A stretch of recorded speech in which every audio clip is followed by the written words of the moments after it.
Okay, hi everybody. I'm Olivia. Today we are going to be talking about academic achievement assessments. Again, I'm Olivia Hernandez Gonzalez. I'm one of the postdocs at Meyer Institute. So here in the Department of Psychology, I completed my internship here as well. And as part of my internship and postdoc, I was working with OPS in the schools and also in a primary care clinic. So as part of my job, I was doing assessments in addition to therapy and other services.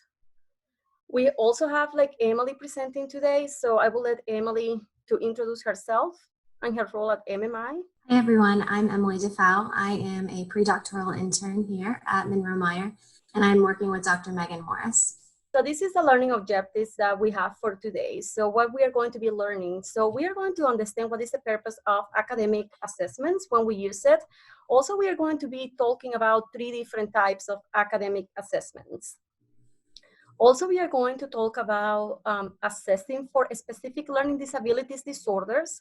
And during that time, we are going to talk about the difference, like if we are assessing in a clinic or in a school setting. Also, we are going to talk about the supports that students, patients can get in different settings, and how academics assessments are used in Omaha Public Schools and also the Meyer Institute.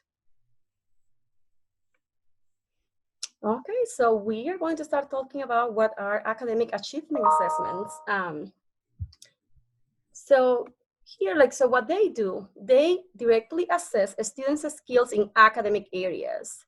And that can be reading, math, and writing.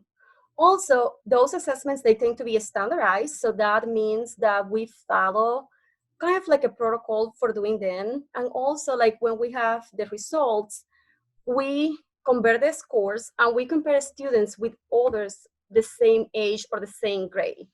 In that way, we can see if they are doing at their age or grade level in comparison with their peers. I'm going to tell you in a second what that means. Okay, so this is the normal distribution of the scores. Most of the assessments, like academic assessments, also when we talk about IQ tests, they are going to fall with this standard distribution of scores. So if we look here, so it's from 85 to 115. This is what is considered the majority. So this is the average. So the majority of the population, they are going to get scores between 85 and 115. And that's considered the norm. Also, there are going to be students that they are going to score below that. And they can be in this area over here, blue, or they can be above the sample or the mean or the average. So also when we get to the corners, even with the lowest scores or highest score, we tend to see less people in the population. In that way, we can make sense of how the students are performing within academic tests and other assessments as well. Do we have any questions about distribution or so far about any of the slides? Okay, so I think that's, and now let me just check the chat. Okay. Okay, so now Emily is going to be talking about the data that we have in our states, Nebraska, Iowa, and also in the nation. Thanks, Olivia. So I think it's super helpful. I'm a numbers person, and so I always like to know how are our states doing, Nebraska and Iowa, and compared to the nation, just in overall of how academics are. So when we look at Nebraska, specifically this data looked at how kids are doing in reading and math in 4th grade and 8th grade. And it's a nationwide test that looks at where our students are, and they fall on different ranges. So basically what this data looks at is that it looks at the percentage of students who scored below proficient. And when we think about proficient, that is what we look at when we think that students are meeting grade level expectations. So in Nebraska, you can see that about 55% of 4th grade students are not meeting those standards that we would expect. And so that's about half of your class. So imagine you have 20 students in your class. That means half of them are not meeting those expectations. By the time they get to 4th grade in math, we have now increased to 63%. So now roughly around 12 to 13 students are not meeting those standards. When we look at Iowa, those statistics are pretty similar. So both Nebraska and Iowa are pretty well matched to where we are.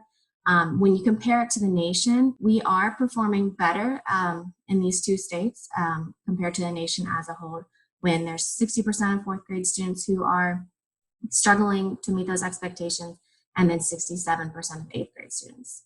Now, when we look at reading, there's actually a greater percentage of students that are struggling and not meeting expectations. You can see in Nebraska and Iowa, it's between 61 to 65% of those students, and that it does increase to 66 to 67. And these two statistics of how our two states are doing in Nebraska and Iowa are very similar to how we are doing in the nation as well. Olivia, if you can move forward, thank you. So before we really dive into academic assessment, I wanted to give us a little background of what the different components of reading, writing, and math are. When we look at reading, we know much more about what we're looking at.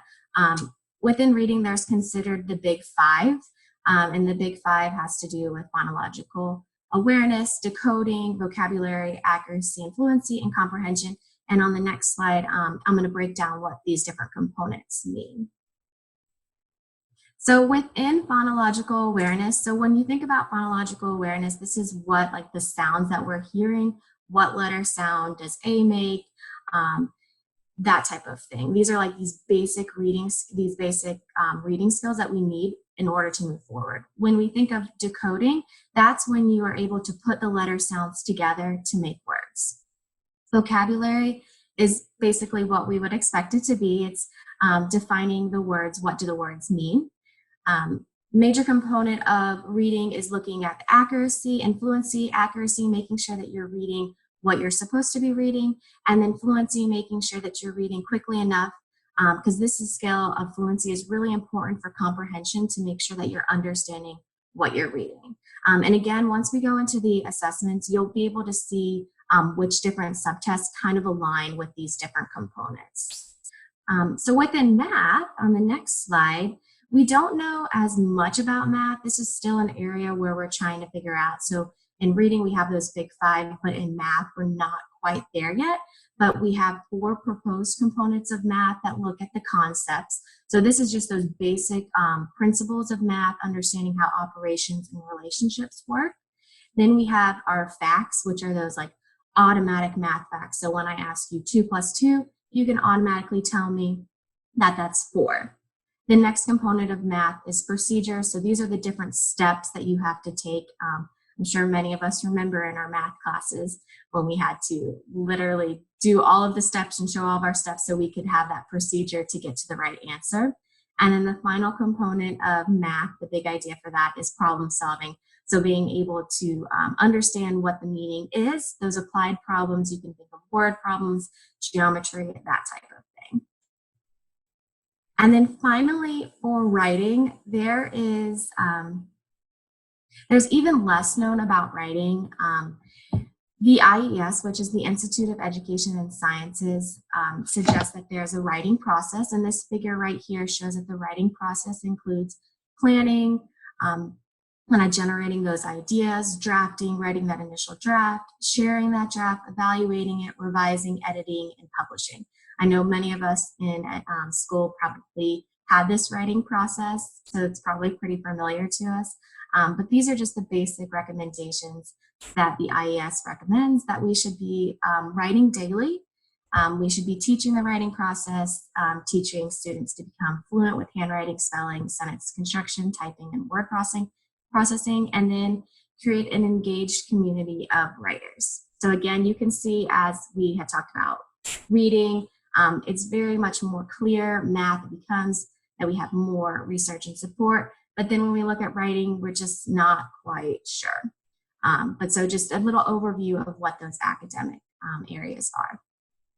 And Olivia is going to take it from here, and she's going to talk about the different academic assessments. we are going to be talking about the different type of academic assessments that we have. And we are going to start like talking about what are the qualifications levels that we need if we want to do academic assessments. What are general guidelines that we tend to follow like across the different academic assessments?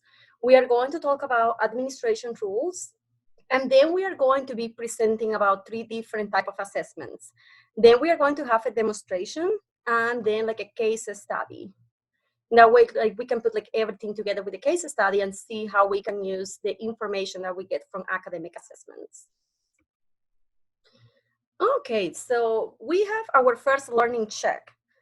We are going to talk about this in a second, but we would like to know what everybody thinks. So we are going to launch a poll in a second, and we want to know like, what do you think? What is the qualification level that is needed to administer a standardized achievement test? So if you are going to administer like one of those, what is the level that we need? So we have different choices, and we have A, there is no special qualification required, like B, you need like a master's degree in a related field, professional certification, license, or supervision to do that. Or C, you need a doctorate degree in a related field or a teaching certificate.